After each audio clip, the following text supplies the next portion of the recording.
This is 9/11 Freefall.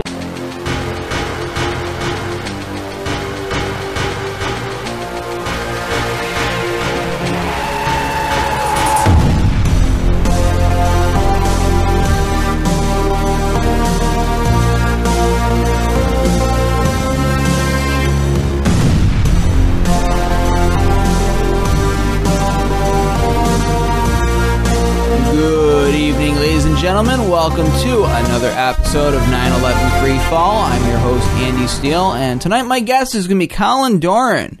He's an Irishman. He's also a believer in the 9/11 official story, and he wanted to come on this show to tell his side of things, so I decided I was going to let him. And this is going to be an interview that you want to listen to, a nice lively discussion between me and him. And the first part of it, we actually talk about the Pentagon.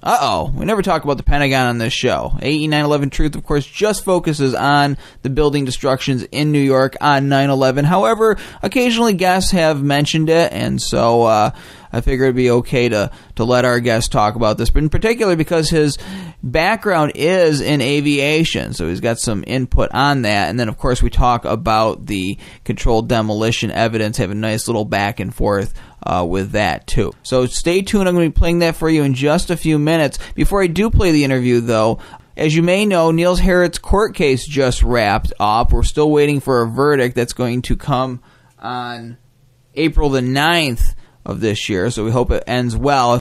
As you remember, I interviewed Nils about the court case a number of, I believe a month and a half ago, sometime back.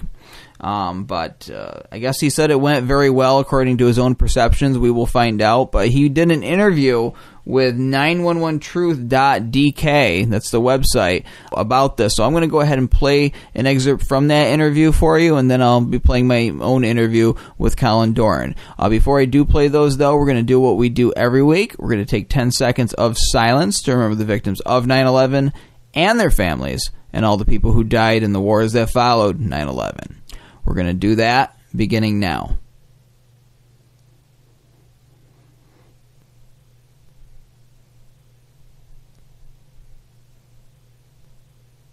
And that is 10 seconds. So, Nils, we just went to High Court. It's less than 1 hour ago. It's 12th of March 2015.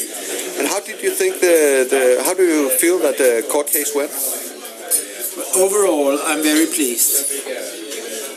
And of course, there was also disappointments on our way.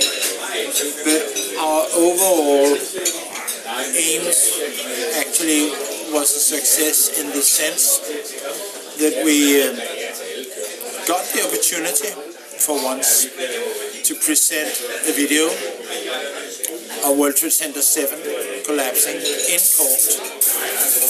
3 times actually. First over the introduction to the case, and at that time I recognized a state of astonishment among the 3 judges. Suddenly we got their attention very obviously, and I understand that, as usual, none of them had heard about or seen the collapse of Building 7 before. And actually that was my main achievement. And this already happened within 10 minutes. And during the morning, I also presented the architects and engineers 9/11 Truth petition. It has been now read in court, in a courtroom. The 9/11 Truth petition now is a judicial document in a Danish court. It has been submitted to the court. It was read in the courtroom. The 2,300 and how many? 43 now signatories of the architects and engineers 9/11 Truth petition were mentioned, not everyone by name, and also the more than 20,000 supporters.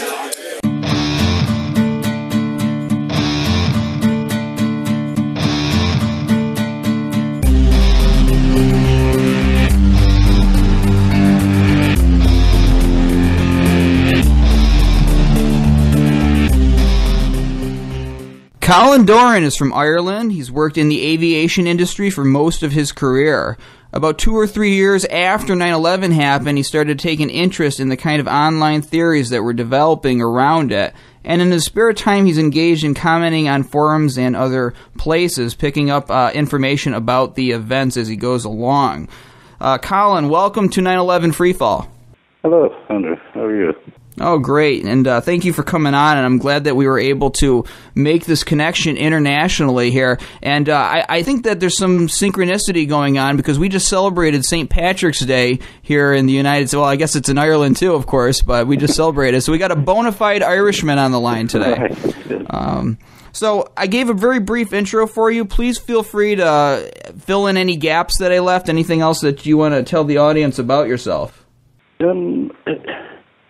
Basically, I've just taken an amateur interest in the whole thing, and I'm looking from the outside, basically, at it, because I'm not an American. I've never actually been to America, apart from, I think I said, transiting through American airports on the way to other places. So I've never actually been outside an American airport. So I kind of have an outsider's view, if you like, of America. And I can say when 9/11 happened, I remember where I was. I was in the same office I'm in at the moment, actually. And I thought at the time that my expectation and my hope at the time was it's a terrible thing, but maybe something good will come of it. That was basically what I was hoping. That my idea was that Americans would basically start to ask themselves some questions as to why somebody would do this. You know, why there would be people who would feel so strongly. I mean, if you're going to kill yourself, you feel strongly about something. And were they going to, or why would they feel that way? What was America doing wrong in the world that would cause people to do this? So I hoped that people would start asking that question, would look out, if you know what I mean, at the rest of the world and ask themselves those questions. Because I think, if anything, 9/11 was a big message being sent. And when I got back to it then about maybe a couple of years later, when I heard the internet was kind of just taking off then exponentially, I suppose, at that time. But I thought at the time, I looked at these things online, and it seemed to me that instead of doing what I hoped, you know, what are my expectations, but instead of doing what I had hoped, they had kind of turned 180 degrees and were looking in again, and were talking about cruise missiles at the Pentagon, and I don't know if controlled demolition was coming up at that time, but that the whole thing was fake. In other words, they weren't listening to the message. As far as I was concerned, they were just turning their backs on the rest of the world, if you know what I mean, and just looking inwards again as the government did it. There aren't any people who hate America so much that they do this. You know, it's all faked, it's all phony.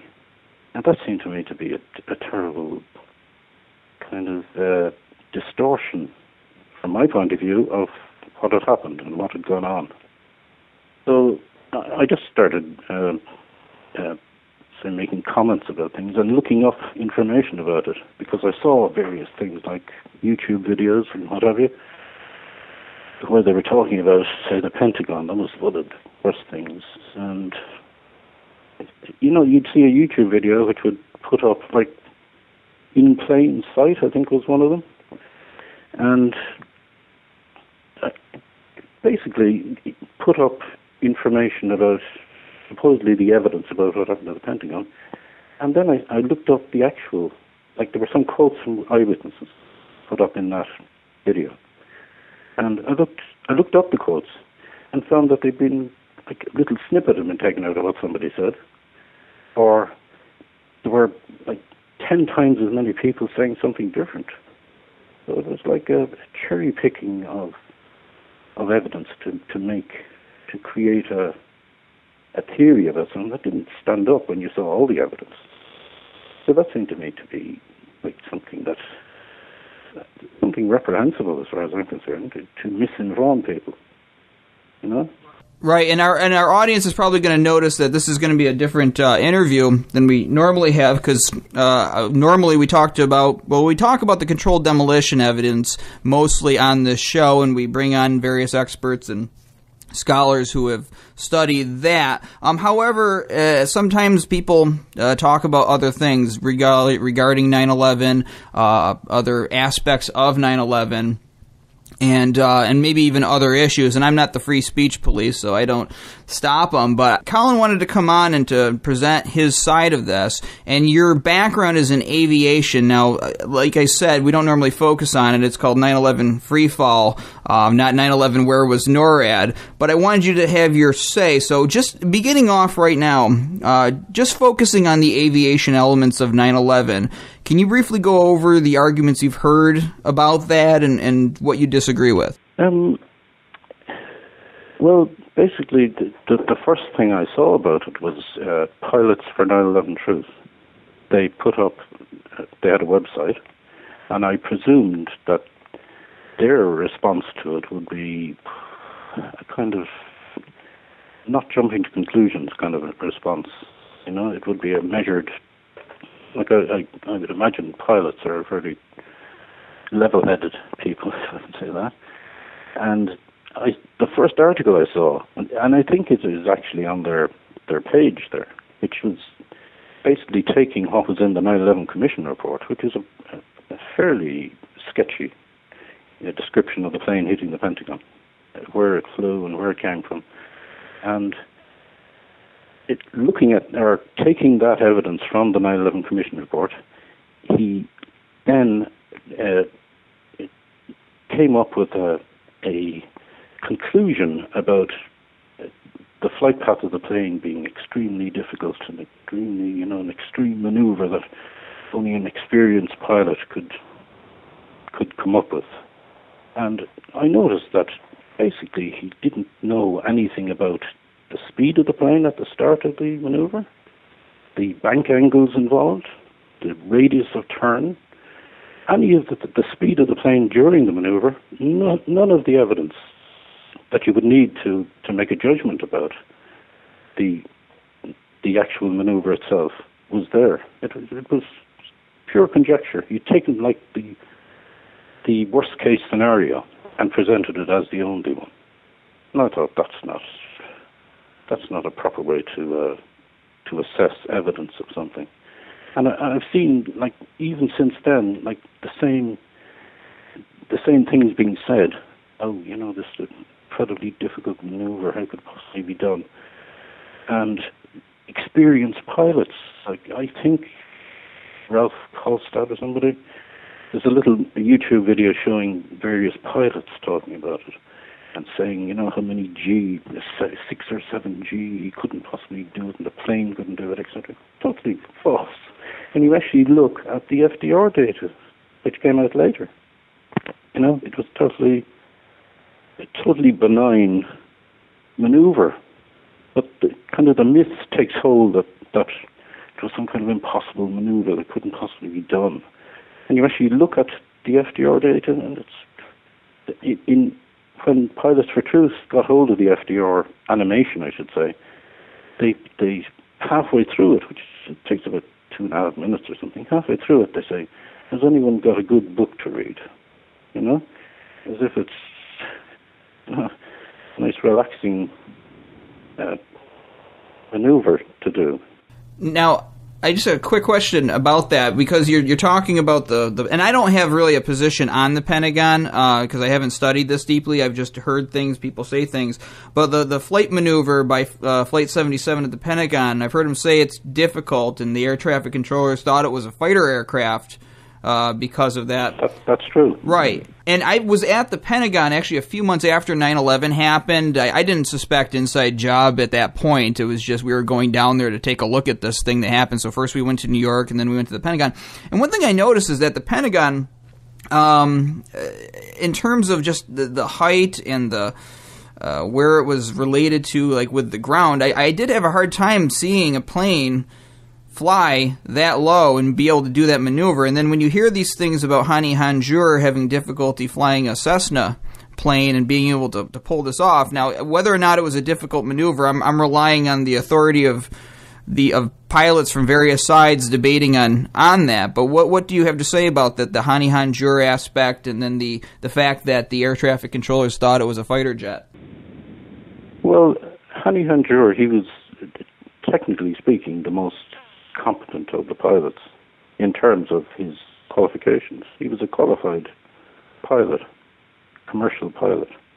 And the point about talking about it, they say, he was refused. He went to some flying school and he was refused. They checked him out on the plane and they weren't going to rent it to him. But he went then to another place and he rented from them. People will say the first thing, but they won't say the second thing. He was able to rent a plane. They flew down the corridor. I'm not sure actually about the corridor towards Washington. I'd be speaking out of turn if I said that. But certainly the one down to New York, as far as I know. That's highly suspicious behavior as far as I'm concerned. And the maneuver, the air traffic controller thought it was a military plane because normally commercial aircraft don't sort of do that kind of a turn. They don't go around 270-degree turns. They take a more gradual turn because they're concerned about their passengers. But the plane is capable of it. Boeing 707, when it first came out, and he did a barrel roll in the thing. The planes are capable of it. But, yes. And I don't mean to interrupt you, but I just want to say, what do you say about the others, though, that were saying that he was an amateur at that? Have you heard the sources saying that he was qualified to fly this when they said he had issues with a Cessna? Oh no, he wasn't. He was a qualified pilot in that he'd gone solo in a plane. He had a qualifications as a pilot. He wasn't just a rank amateur, And I've seen television, but I know this is anecdotal, but I've seen television programs where they got television presenters, put them in a simulator, and after about a half an hour of instruction, they were able to land the simulator on a runway. Did a very good landing, in fact, and was a woman. I hate to say that. Another question that I've heard people ask about this is why wouldn't he hit the west side of the Pentagon, which was the direction he was coming from? Why would he go around it and hit the other side? Well, see, he didn't go around it. This is the thing. He was coming towards it at about 7,000 feet or something, 7,000 or 8,000 feet. He was coming towards the Pentagon. What is he going to do? If he wants to hit the other side, he's got to fly past it. He's got to fly over Washington. He's got to do the actual maneuver there is quite a complicated one to get to the other side. But what he did was, before he got to the Pentagon, he turns to the right, and as you turn, you're going to descend. You will naturally descend. And comes back around again, and at that stage he's about 1,000 feet up and comes in towards the building. He's doing the maneuver that basically the simplest thing to do is to come down as if you're landing at high speed, of course. But when he levels off, he puts the throttles to the stops and heads for the building. Well, this is a difficult thing because we're trying to get inside the head of the alleged hijacker here. It just seems strange that he would be coming in. You see the Pentagon. Now, I don't question whether he was knowing where particular people were. They say that Donald Rumsfeld's office, I believe they say this was on that side, but putting aside, he probably wouldn't know where Donald Rumsfeld's office was. But as you see the Pentagon come into view, why wouldn't you just aim down, or whatever the term is, and crash into it from that angle? Because that's your ultimate goal, is to crash the plane into the building and cause the damage, not caring which side you land in, I would think. Yeah. Well, as you say, this is a guy about to commit suicide. Is he preparing himself? Is he, it's very easy to say, oh, why doesn't he do this, or why doesn't he do that? The latest thing I've seen is, why didn't he crash it straight into the roof? Well, if he crashed it straight into the roof, you could say, why didn't he crash it into the wall? Or, you can take alternatives. And wherever he had crashed it. See, the thing is, he crashed it into a section of the building that was largely empty. It had been renovated. They were redoing the various wedges of the building. So it was a section of the building largely empty. Right? There were people there. Obviously, there was about 125 people killed, which is enough for me, I have to say. I don't express any disappointment that 125 people were killed. Well, and I think this is why people have suspicions about the Pentagon, because you have one side where you can, and again, I'm not even alleging that he would know where people are located if the official story were true on that, but you have him coming into one side where there's important people's offices and then turning around instead of going directly into the path that's the first opportunity for him. Because you got to figure, once they hit the buildings in New York, the jig is kind of up. You want to get your mission accomplished and over and done with. So instead of hitting into those that side of the Pentagon, he does this difficult maneuver and crashes into the side that has the least amount of people. And I believe because of the renovation, now you can correct me if I'm wrong because I'm not certain on this, but I think that because it was more reinforced after they had done that. So I guess that's what makes people question the Pentagon, is because that's one of the things that makes people question about the Pentagon, is doing this difficult maneuver and going to the spot that has the least amount of casualties. Yes, well, the thing is, he was approaching the building from that direction, and from a height, from 8,000 feet or something, and then turned around, did a loop around, and hit the same side of the building he'd been heading for. So he was basically losing altitude to line up with the building from a lower height, right? So he didn't, aim for one, or was coming towards one side of the building, and then changed and went into some other side of the building. It was the side of the building he was heading for, because that's where the plane was coming from. Well, strangely enough, is that the place that he hit had been, I heard this, had been upgraded for blast resistance. So, that's a pretty big coincidence. Yeah. Well, it's a fifth of the building. And it wasn't even all of that section. It was partly into the next section that he hit. But is there an assumption that he was trying not to kill as many people as possible? Is that an assumption that we should make? Well, not necessarily. If you go from an inside job angle, obviously you want to be able to pull off the psychological aspects of 9/11 that you would have on the public, while creating as little damage to yourself as possible. So if somebody were to argue that, they might say, well, they wanted to have the attack on the military head of the United States, but they didn't want to have it hurt anybody that was, and I don't like to use these kinds of words, but important. They want to be able to minimize the damage from it. Well, there's an assumption there that it was an inside job in a sense, isn't there? I would say this: if the plane had hit any other section of the building, you could make some assumptions about it. If it hit the car park or something and ended up just a crumpled massive debris against the building, you could say, they were trying not to cause casualties. Or, if somebody doesn't want to damage their building, I wouldn't crash a plane into it. It's a rather chaotic thing to do, and it's also assuming that you're going to hit where you're going to hit. How would you? Well, I don't know, but this is part of the aspects that needs to be investigated, simply to have these questions answered. I've always taken this position. Pretend that I'm wrong here about 9/11, and on this show we don't even get into inside job. We just talk about controlled demolition in New York.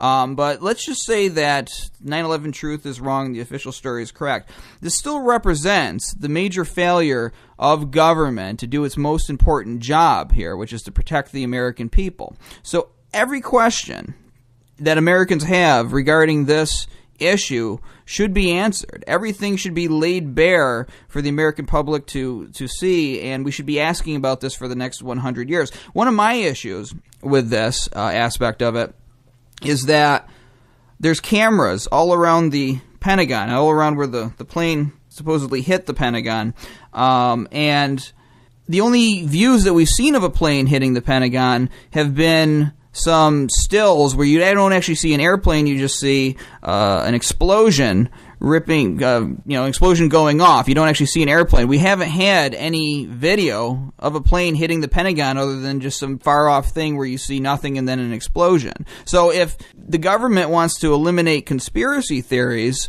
the quickest way, and this is what Michael Moore said, is just release the video, and that would put an end to it overnight.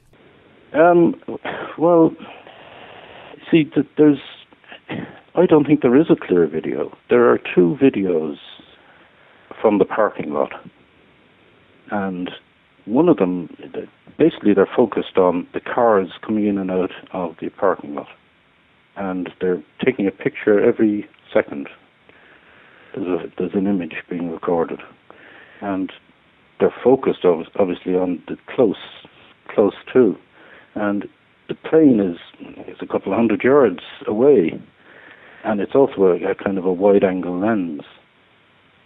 So if you can see, because I saw this recently, that someone has done a YouTube video. For years I thought, when they released those videos, they showed a white thing appearing.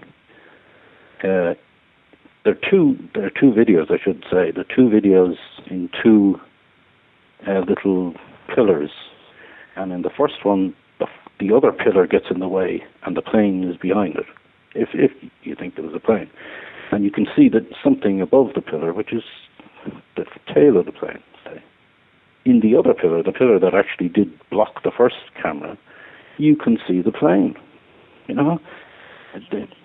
But, and I don't want to interrupt you, but the hotel and gas station videos are not all the plane, because you can actually see in the crash that there's cameras mounted. You see it at the crash scene, there's cameras mounted. I mean, it's the Pentagon. Obviously, there's going to be cameras everywhere. This is the military center of the United States, the most powerful country in the world. Why wouldn't they just release those videos? Well, I think there's an assumption that there are videos. That, first of all, there was an FOIA request, Freedom of Information Act request, and the agent who was tasked with finding videos said there are 86 videos potentially responsible to your request, potentially. And she listed what all the videos were, and they were mostly from New York, mostly from the World Trade Center. Some of them, there was about 20 odd or something from Washington. Some of them didn't show the Pentagon. She went down through the list and gave it. And I have seen, all the videos after the plane hit the Pentagon. Most of them are smoke rising and the firefighters fighting the fire, etc. All of those videos, I've seen them all. I've seen the one from the gas station. I've seen the one from the Doubletree restaurant. I've seen our hotel, and there's another one from the Doubletree, which only shows pans across after the plane has hit the building. So, but still, you see people saying, "Where are the 86 videos?" They think there are 86 videos of the Pentagon. This has entered into a kind of a myth, if you like, that there are 86 videos and they just won't show them. But the two that would show the plane, you can actually see the plane. This is the thing.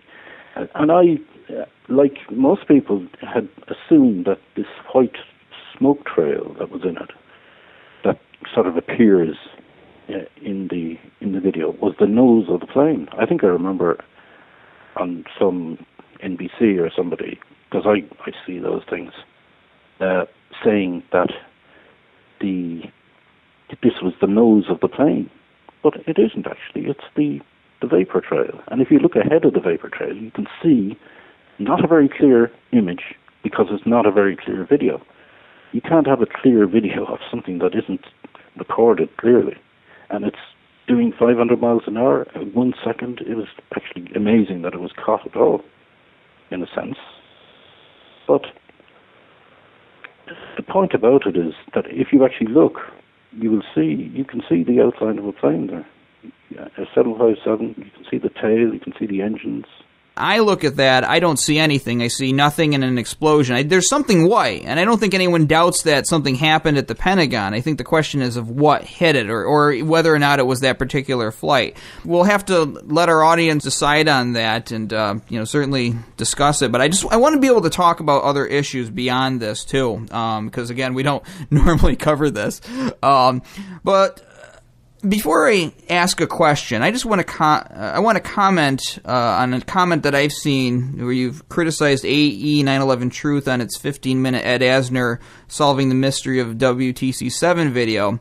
And it's the argument that essentially boils down to the idea that because we didn't dedicate 7.5 minutes of it to pushing the official story, it's misleading. And from what you've said in previous conversations, it seems that you base this on the idea that sort of like every YouTube page is like a courtroom, and every person who posts has to also push the viewpoints that they don't think are correct. Now, I just want to say for our own part, AE 9/11 Truth just presents the evidence, and the fact that it points to explosive controlled demolition and not fires is just what the evidence shows, what we discovered.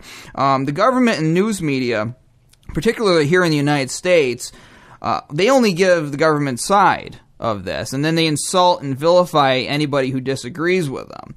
And they got billions of dollars to collectively do it too. So if anybody wants to have the official story basically given to them, all they got to do is pick up a TV remote control. It's out there, or they can do a slightly different Google search. I mean, this is how debate has happened in science for years, hundreds of years. I mean, somebody publishes their finding, and then another side publishes their finding refuting it.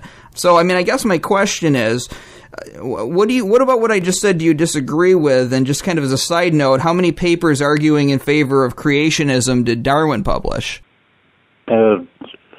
I would agree with you that if someone is making a case for something, they're entitled to make a case for something, right? But if somebody says, I'm making a case for something and this is the truth, like if there's a movement which calls itself the truth movement, there's a certain obligation to present all the truth as far as I'm concerned. You know, if you say meet someone on the street, you said there the evidence. Like there's a lot of other evidence, you know, besides the evidence that maybe someone in handing out leaflets or something about 9/11 or Building 7 wants to give to somebody on the street. There is other evidence, you know. I mean, I actually emailed AE 9/11 Truth, and I asked them, just on the website there, and I asked, basically, if you're saying that the World Trade Center buildings were brought down by controlled demolition with thermite or cutter charges or something, and the cutting through the steel like a knife through butter, to quote, you know, wouldn't there be cut steel everywhere afterwards? You know, if that's the case, wouldn't the minute the dust settled, as it were, wouldn't there be cut steel everywhere? And basically, all these pieces of steel with cuts at each end, basically. I mean, I think in part of the AE 9/11 Truth video, there's a kind of an aerial view of the World Trade Center site after the collapse, and you can see all these steel things. It's from a distance. Yeah.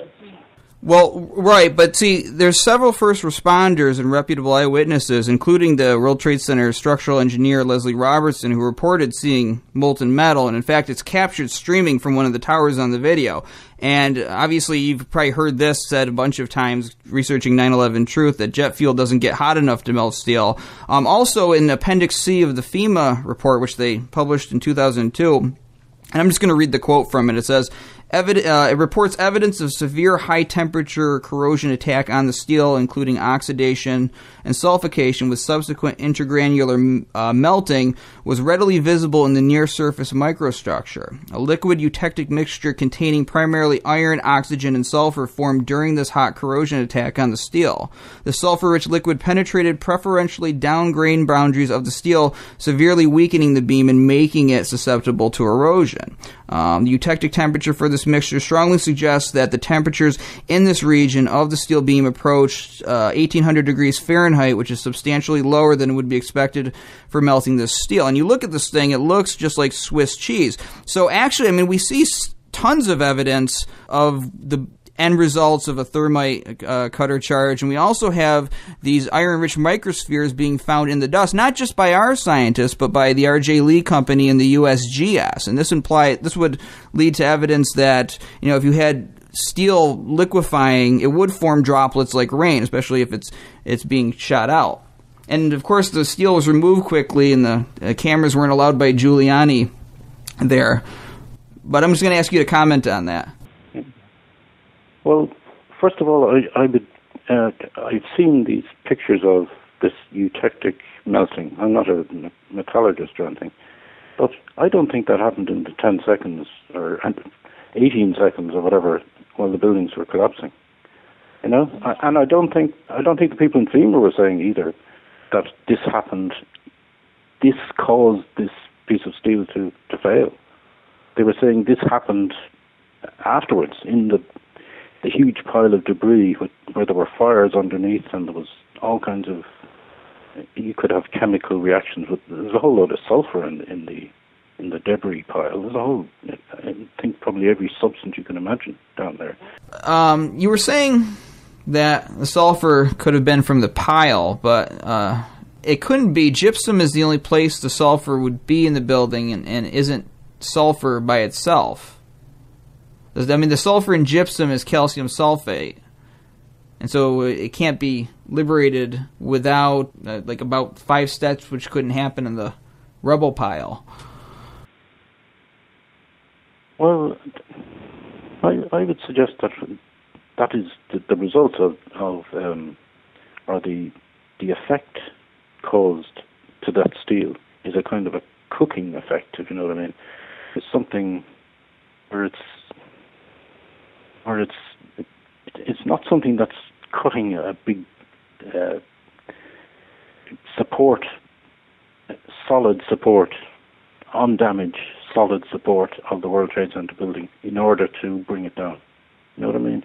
I doubt very much if that's something that could happen in, you know, the time that it took to, or could be the cause of that piece of steel failing. Well, actually, Jonathan Cole, one of our experts, was able to create a crude version of this in his backyard. He called it his thermitic box cutter, but he was comparing it to a Discovery Channel piece where they just essentially filled up garbage bags full of thermite and put it up against a beam. But there are patents for cutter charges that do cut the steel through a narrow channel. They do exist, and he was actually able to do it with his stuff that he was able to get just as an ordinary person. So you apply this to government resources and what they're able to accomplish, it becomes more possible. Yeah. Well, did he end up with cut steel? Did he end up with? I've seen it. I mean, didn't he end up with basically cuts at the end of each piece of steel? You know. Well, this was with what he could put together as an ordinary person. He was able to do the vertical cut. And I guess the point of that experiment was to show that it is possible. Now, I don't imagine that whoever the perpetrators of 9/11 were used the same methods that he did, but it did show that it was possible. Yeah, but he ended up with cut steel. And to me, when I asked a 9/11 truth, I said, do you have any evidence? It surely must have been everywhere that every piece of steel was cut. I mean, you can't cut steel and when it all falls down, it's not cut. You know what I mean? So I asked, do you have any evidence of cut steel? And he said, there's very little or no evidence of cut steel, to say the least, is what he said. You know, and that was, I think, Tom Spellman or something. He's a director of. One of the directors, I think, of 9/11 Truth. Well, there are... I'm sorry to interrupt. I just wanted to bring up the point, though. There is pictures of cut steel at angles. There is. And there are pictures of the people doing that, afterwards, during the recovery. The guys with cutting torches, lances, cutting those things, if that is what you would have, if that's what the cut steel would look like, why is there one picture of it? Every piece of steel should be like that. And that was right at the base. They're the big pieces right down at the base.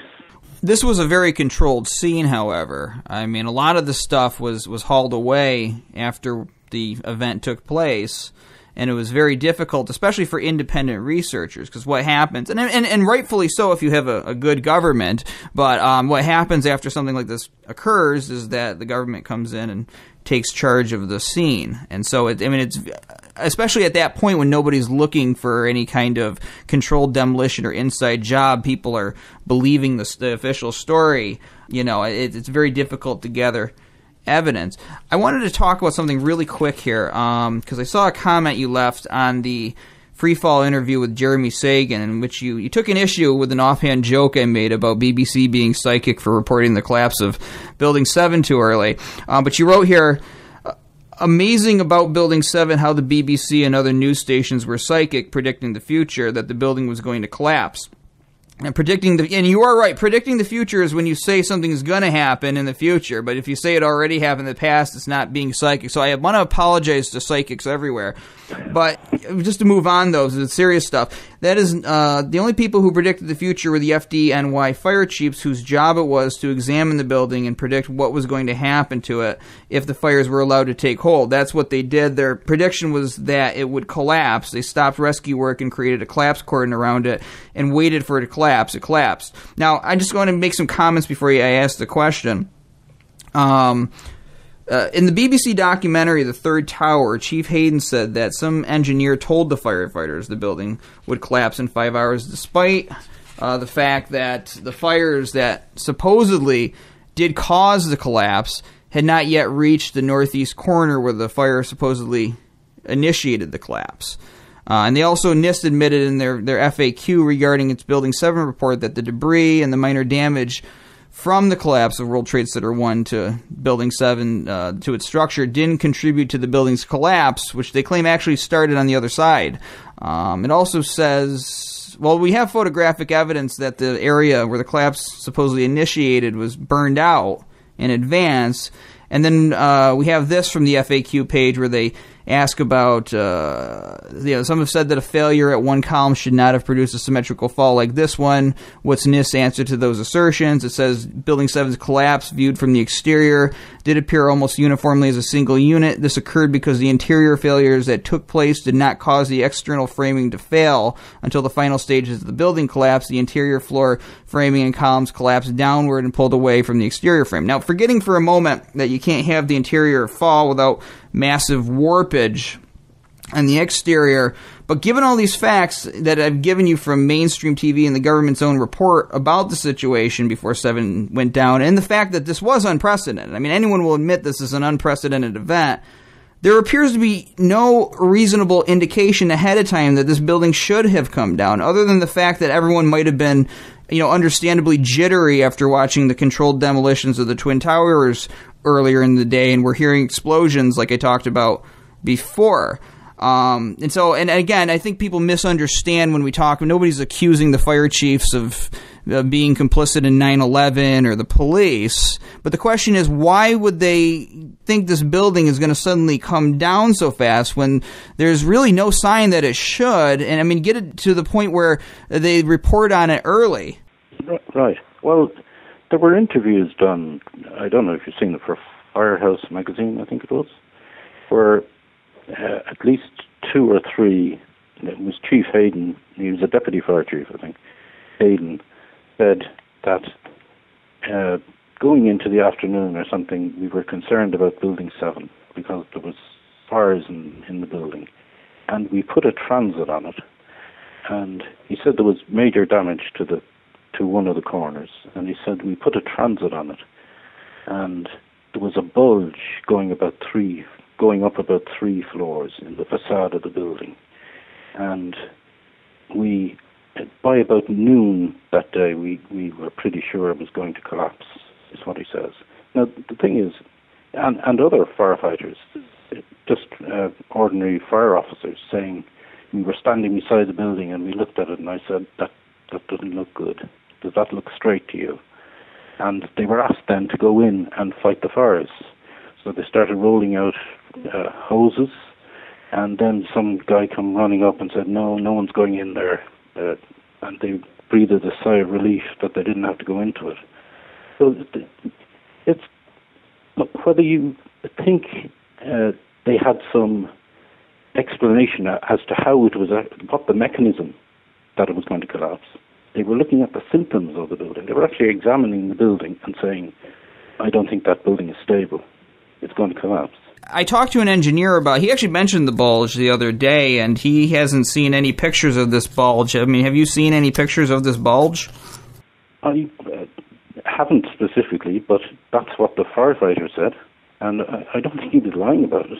I don't think the firefighters they'd lost 300 men. I presume, like you, we don't think they were involved in it. So this was their opinion of the building, that it was going to collapse. They actually said, get back from it. About an hour before it collapsed, they moved everybody back. They stood around when they had been trying to rescue people or look for people under the rubble. They stood around, waited for it to collapse, and it did collapse. And it wasn't a surprise to them when it did collapse. Well, no, but, I mean, this was kind of one of the first times that they were jittery about going in. I mean, how much do you think the psychological impact of watching the two previous towers come down and the reports of explosions again throughout the morning, people saying 7 is exploding, might have played into this decision and to people's perceptions? Well, I don't think any firefighters said basically bombs were going off in it. I don't know, did they? Well, they said explosions and flashes of light, because when Graham McQueen did the study, he was actually very conservative about it because he knew it would be going under great scrutiny, and so he only used certain words that would clearly indicate an explosion. I don't want to jump back and forth between the towers, but I mean in terms of the building coming down, they say like a belt, pop, pop, pop, pop, pop. And then actually, you've probably seen the video, too, where they say it was like a planned demolition or something like an explosion, like a planned explosion floor by floor. They started popping out. And this kind of gets to another point. I'm kind of rushing because we don't got a lot of time here. But there's a paper written by the same person, Graham McQueen and Tony Zambodi. And I'm just trying to get it here. Okay, so they documented that the upper block of the North Tower didn't decelerate as it came down. And the process for discovering this is documented in the paper, so anyone can check it out and recreate it if they want. In this missing jolt paper, it points out that there's no jolt as the top block comes down on the damaged and undamaged remaining parts of the building below. So, since the laws of physics still applied on 9/11, how can you reconcile this fact with the government's pile driver theory? Well, first of all, I would say I saw David Chandler talking about this, and he was talking about the top 15 floors came down and were crushed, as the 15 floors that they came down onto were crushed, right? And the 15 floors above were crushed. So he said there was nothing left to crush the rest of the building. So he's basically saying 30 floors of the World Trade Center kind of disappeared into nothing. That doesn't seem to be. Well, that's kind of the point, because the government claims that this top block acted as a pile driver, driving the entire building all the way to the ground, while somehow committing suicide in that process, because whenever you look at ground zero, you never see a giant top block sitting on top. And as well, too, in the case of the South Tower, where is it here? The South Tower block began to tip. All right, and so it began to tip to the side, and this violates Newton's first law, because what should have happened, according to Newton's first law, was that this should have continued falling to the side and off the building. So how could it have possibly caused a straight-down collapse exactly like we saw in the North Tower, as the pile driver theory claims? Well, first of all, the pile driver theory, if someone is talking about the 15 floors, if you imagine when it got down to half its height, and like there's 55 floors in height left, right? Where are the 15 floors? They're somewhere like in the lower 55 floors. But you would still have deceleration if there's crushing. I mean, think about a hammer coming down on a nail. Even if you bring it down with a tremendous force, there's still going to be deceleration as you do this. So why would there be no deceleration? And again, the top part is breaking up as it's coming down. So how could it be the pile driver, the full block that needs to bring it down? Yeah, but what I didn't say there, that the 15 stories are in the lower 55, but there's also 40 stories. The other 40 stories are in there as well. You know, there's a huge amount of debris inside the building coming down. You know, you talk about the deceleration. I don't think you can measure that deceleration. I saw somebody did a calculation, and they said that the dynamic force of the top part of the World Trade Center coming down, dropping a floor in height, is something like 30 times the static load. That's not going to survive that kind of a static load. And then if you keep on adding floors to it, by the time you get to the bottom, it's something like 39 times static load. You know, that you're... The thing I was thinking of the other day was, if you have dominoes, you know, where you put dominoes, you lay out dominoes. I think the world record is in like 3 million dominoes. And you just tip over one of them, and you knock down 3 million dominoes. You just put enough force in there to knock down one domino.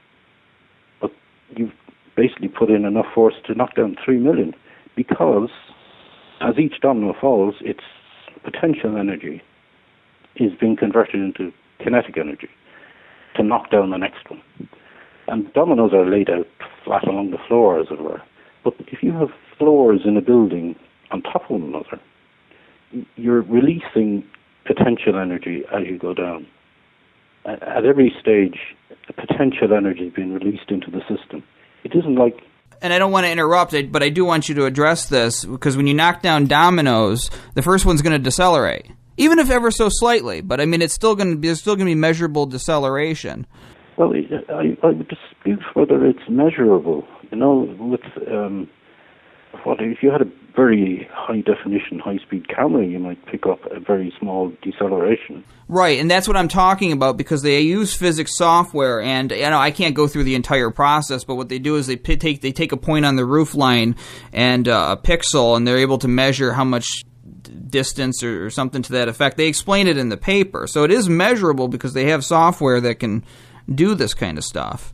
I would dispute whether you can say that if something is being destroyed, that it's going to, if it was moving as a big block, you might be able to say that. You know, well, they do it based off of the roof line. The roof line wasn't destroyed at that center part. The roof line is just going down because the part below it is going down. So that's what they use. They use this to with the Building 7 too.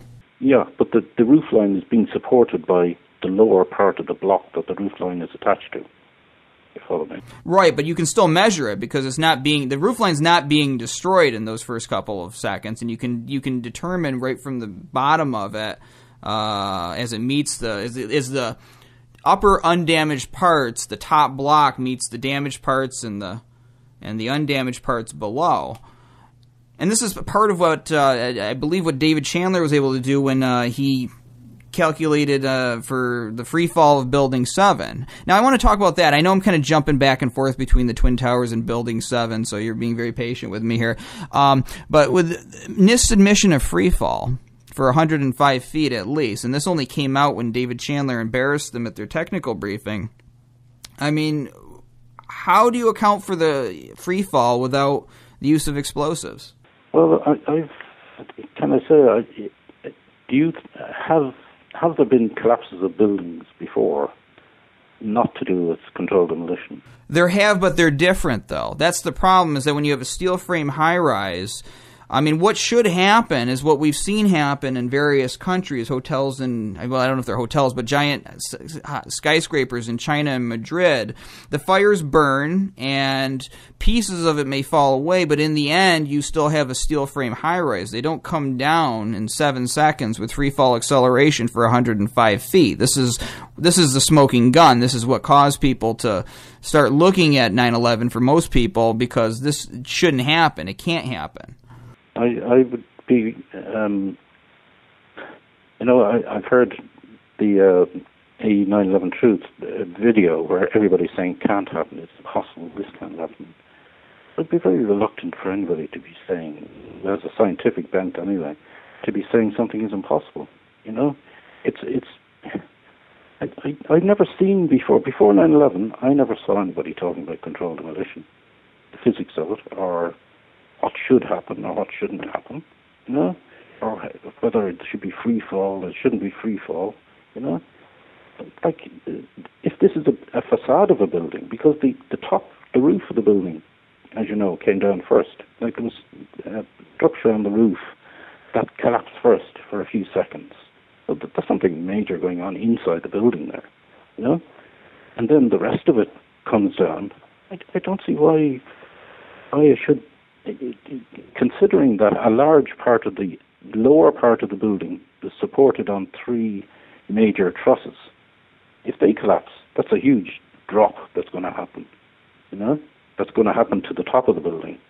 But why did NIST leave out critical features of the design? This is another issue, and I'm kind of rushing through this, but this is another issue, is that they left out critical features that would have prevented their thermal expansion theory from happening. And so here's what I say about that. Why not just rerun their analysis by including those critical features? Why all the difficulty in stonewalling? And on top of that, and this gets into a bigger issue, why not just do the dust samples, test the dust samples for explosives? They refuse to do that to this point. It seems like I said at the very beginning, this is at the very least a big government screw-up, and they owe the American people an explanation on every single question that they have. Really quick, in our last couple of minutes here, do you agree that it's the government's responsibility to reinvestigate and answer the questions and rerun the analysis, very simply? Well, it's not up to me whether they do that. I wouldn't have any problem with them doing it. Rerunning analysis, something you should do. Now, I'm going to take a risk. Would you sign our petition? Simply calling for a new investigation, no conspiracy, no inside job, just saying that there's some problems with the official report, and we should have a new investigation, answer these 9/11 family members and Americans and everybody around the world's questions. I'll let you think about it. I won't put you on the spot there. Fair enough. Okay, folks, now I want you to hear the debate we just had, and simply put, this is how debates should be happening in the society. So everybody on both sides need to just behave themselves, stop the name-calling, stop the bickering, have a friendly chat. This is a nice guy we had here. So, Colin, I want to thank you for coming on 9/11 Freefall. Thanks very much for having me on and giving me the opportunity just to speak my mind about it. Appreciate it. You can hear this program every Thursday night on No Lies Radio at 10 o'clock Eastern, 7 o'clock Pacific. You can also download MP3s of this show from the Internet Archive by going to 911freefall.com. This is Andy Steele saying have a great week and good luck.